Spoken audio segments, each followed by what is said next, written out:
Donc il y a eu un groupement d'entreprises qui a été monté autour de Benedetti Guelpa et où on a imaginé en fait la proposition technique qui pourrait être faite pour requalifier en fait les matériaux issus de la déconstruction de la soufflerie. Donc le choix ça a été d'utiliser donc tous les matériaux d'origine minérale, c'est-à-dire le béton et les pierres sur le site pour pouvoir remodeler le site à l'identique ou tel qu'on pouvait imaginer qu'il était avant la création de la soufflerie. Bon, sachant qu'il y avait quand même un peu d'iconographie. Et puis il y avait aussi des mouvements de terrain naturel. Alors l'idée, ça a été donc de conduire un projet de revégétalisation sur une fraction complètement minérale. Donc ça, pour parler français, ça revient à semer du ballast de chemin de fer ou un fond de carrière, c'est-à-dire qu'on n'a aucune fraction organique présente. Donc ça, c'était la première problématique. La deuxième problématique, c'est que il y a eu la conjonction avec la mise en place du programme de semences du Mont Blanc, qui était donc un programme financé par l'Europe et le Conseil départemental et qui avait pour objet de lancer les prémices d'une filière de production de semences d'origine locale sur la région Alpes du Nord.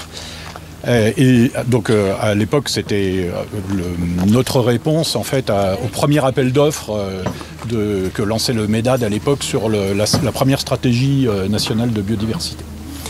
Donc il y a eu une confiance des élus et des financeurs, ce qui nous a permis en fait de faire ce chantier. Donc techniquement on a collecté 23 espèces présentes sur le site, enfin sur les abords du site, parce que sur le site c'était du béton.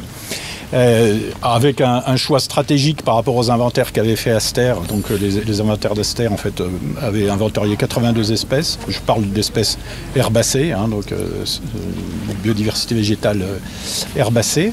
Et on a importé au début de production donc, de cette filière naissante 14 autres espèces. Voilà, avec ça, on a fait un mélange dit complexe. Complexe pourquoi? Parce qu'on associe entre elles des espèces qui ne vont pas du tout avoir les mêmes stratégies de développement. C'est-à-dire qu'il y a des espèces qui vont réagir rapidement, qui sont des espèces pionnières, qui vont se complaire immédiatement dans un mélange essentiellement minéral. Et puis vous avez des espèces, elles vont attendre 3 ou 4 ans qu'un semblant d'ambiance commence à se créer. Je ne parle pas de création de sol, mais au moins une certaine ambiance dictée aussi sur la présence et la rétention d'humidité. D'où l'intérêt de ce suivi que moi j'ai pu conduire, donc grâce au fait qu'on avait fait une proposition qui a été retenue, qui est dans le cadre des travaux d'assurer un suivi sur 3 ans, et qu'ensuite donc Aster en fait a pu me mandater pour pouvoir continuer ce suivi. Alors peut-être pour finir sur 2 choses. D'abord dire que il s'agit de paysages, il s'agit de milieux naturels, et moi j'insiste vraiment sur le fait que l'objectif c'est de recréer de la biodiversité. Parce que vous savez, enfin, maintenant qui ne sait pas, que notre biodiversité végétale est extrêmement érodée. Et en fait, la biodiversité végétale, c'est aussi en fait la présence des champignons, de la microfaune des sols et de l'entomofaune. Plus ensuite, évidemment, de la vifaune et de toutes sortes.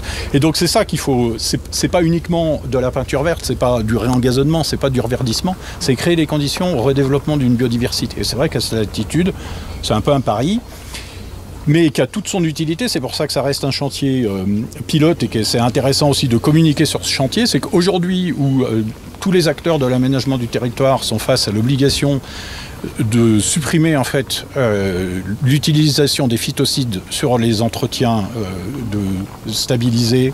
Alors je parlais des cimetières, je parlais des parkings non enrobés, je parlais de tous les cheminements non enrobés. Aujourd'hui, on est face à des problématiques de revégétalisation qu'on peut tout à fait comparer à ce qu'on a fait à la soufflerie, c'est-à-dire trouver des cortèges de plantes, puisque, vous savez, des plantes, le milieu naturel, c'est coopération, collaboration, compétition.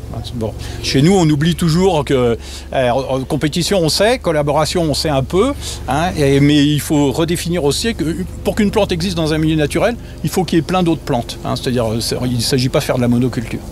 Donc voilà, donc ça veut dire que ce chantier aussi, et le suivi de ce chantier, il permet en fait de se créer de l'expérience, et il permet en fait d'externaliser cette expérience sur, par exemple, je disais nature en ville, mais il peut y avoir aussi d'autres applications. Par exemple, aujourd'hui, on est en contrat avec ATMB sur des opérations qui sont aujourd'hui des opérations très importantes. Hein, on est en contrat aussi avec le SM3A sur des opérations aussi de revégétalisation et de recréation de milieux qui sont très importantes. Donc ce chantier en fait a ouvert une porte à la réappropriation de la biodiversité végétale par bien des acteurs et enfin, en tout cas moi c'est vraiment ce qui me motive. Voilà.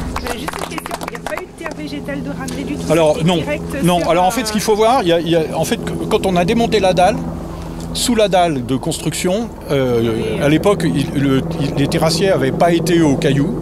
Donc on a récupéré en fait ce qu'il y avait, bon voilà, donc on a, et puis donc le semis, en fait quand on a fait ce semis, les graines ont été collées au latex, de façon, parce qu'on fait des semis dormants, c'est-à-dire on fait un semis quand le gel est installé, pour une mise en végétation au printemps suivant. C'est pour ça que monsieur le maire s'était inquiété du fait que ça bougeait pas beaucoup. En fait, ouais, voilà, il y avait un décalage d'une année en fait. C'est-à-dire que même si on a fait le semis en 2015, la première expression du mélange semencier c'était 2016. Et au moment où on a fait le semis, on avait monté en fait un substrat organique, mais dont en fait l'idée c'est qu'un substrat floccule pour prendre le peu d'humidité qu'il y a dans l'air, parce que le sol est complètement minéral et très drainant, et en fait assure au moins la levée de certaines graines. Alors aujourd'hui, ce qui se passe, c'est que en fait on a fait une stratigraphie, on a mis en fait les matériaux de démolition. En fait, l'entreprise avait monté deux pinces hydrauliques avec lesquelles le béton a été fragmenté. Bon, les bétons étaient très abîmés, donc le résultat a dépassé les espérances. Des bétons des années. Et voilà. Et puis on s'est aperçu aussi, deuxième bonne surprise, il y en a eu plein, mais que en fait les murs intérieurs du bâtiment étaient en pierre prise, donc il y avait moins de béton que prévu. Par contre, donc tout ça c'est en dessous. La couche du milieu, c'est la fraction grossière. Et tout ce qui était très fin est par-dessus. Et ce qui est très fin, c'est alcalin, c'est-à-dire c'est le béton. On est dans un milieu cristallin avec des milieux, on a 5 milieux qui se chevauchent, et on a quand même en fait une zone qui est assez alcaline. Et alors aujourd'hui, en fait, par exemple, moi j'observe que cette fine de béton, en fait, elle colmate. Et alors c'est une très bonne nouvelle parce que du coup ça crée de la rétention d'humidité. Alors que dessous, en fait, on a, sur la butte, on a toute l'épaisseur de la butte, c'est que de la démolition. Ouais. Et les graines ont été ramassées à la main? Alors les graines sur le site ont été ramassées à la main. Et donc évidemment, à chaque fois, on se retrouve avec rien dans une enveloppe. Mais vous savez comme moi que souvent, sur les semences, en fait, on a 10 ou 15 000 graines au gramme. Donc quand on a ramassé 4 grammes, on a déjà énormément de graines. Après, la difficulté, c'est de les mettre en place, de trier et de les mettre en place. Et puis le reste des espèces, en fait, c'était les premiers pilotes de production de semences du Mont Blanc qui étaient faits donc, avec les aides de la ferme de Chozal à Coponex. Voilà. Et avec le concours des Suisses, parce que c'était un programme franco-suisse. Champ des Cimes. Champ des Cimes, ça a été la suite, ça a été Flore Locale, l'autre programme, ouais.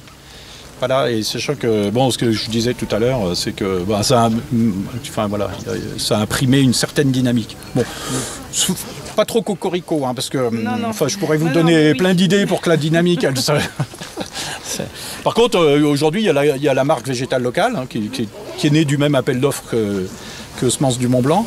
Et donc la marque végétale locale qui essaye de faire promouvoir en fait l'usage des semences sauvages locales dans des travaux de reverdissement et de travaux d'aménagement en ville. Donc il y a beaucoup de développement aujourd'hui.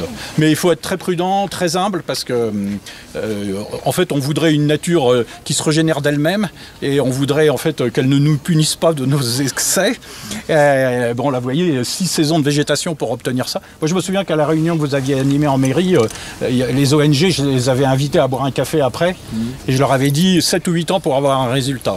Donc pour qu'on ait un résultat, on l'a un peu avant finalement. Et tant mieux, et parce qu'on est vraiment on a toutes les conditions des effets limitants de la végétation.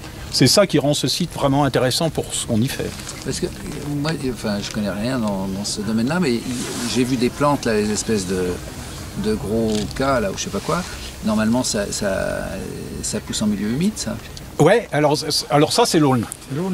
C'est Non, pas l'aulne. Ah ouais. Des espèces de grandes feuilles. Alors oui, Non. parce que en fait, par-dessous le couloir, là où Ouais. vous montriez que les déblais de la construction avaient été jetés, en fait, c'est ce qu'on appelle une méga forbier, c'est-à-dire c'est un couloir humide D'accord. sur lequel en fait on a des eaux de ruissellement qui fait qu'on a des plantes à grosses feuilles, méga forbier. c'est ça. Voilà. Donc c'est la dénostyle, l'étude des Alpes, et donc ces plantes, elles remontent. Et d'ailleurs, c'est marrant parce qu'elle remonte par le couloir et avec le vent, elle se colle sur le talus aussi du TMB. C'est-à-dire, il y a un effet Venturi là, avec les graines. Voilà. Et, mais en fait, on voit bien que la butte, là, qui pour l'instant, où il y a encore cette cicatrice de retrait de terrassement, là, l'idée, là, il y aura de la bruyère, il y aura la myrtille, le rhododendron.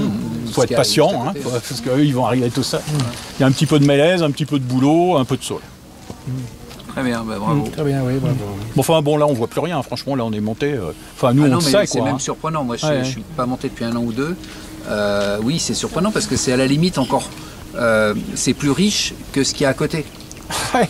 Alors, et ce qui a été déterminant, c'est. Enfin, on fait des préconisations, donc on communique, et le fait de canaliser les gens et de les informer. Je crois que ça a été. Moi, les 2 premières années, j'avais la trouille parce qu'il y avait un chemin qui s'était fait direct en direction de la table d'orientation. Et puis, moi, j'avais participé. Enfin, Esther m'avait demandé d'être là aussi à des journées d'animation et de recevoir des groupes. Et donc, l'idée, c'est de dire aux gens, bah, en fait, il faut pas piétiner. Enfin, quand on va à la Pointe du Raz ou quand vous allez sur le milieu littoral, aujourd'hui, vous avez l'habitude de suivre les chemins qui sont tracés.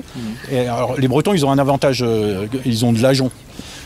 Donc vous risquez pas de mettre le pied à côté parce que ça pique. Quoi. Bon, nous, on n'a pas encore. Enfin voilà. Donc ça veut dire qu'il faut informer. Mais faire de la médiation, le boulot que fait Aster, en expliquant aux gens que c'est pas une aire de pique-nique, c'est pas une pente-école de parapente, c'est pas un stade, c'est un espace naturel très fragile avec cette tentative humble pour nous de recréer de la biodiversité, une biodiversité fonctionnelle.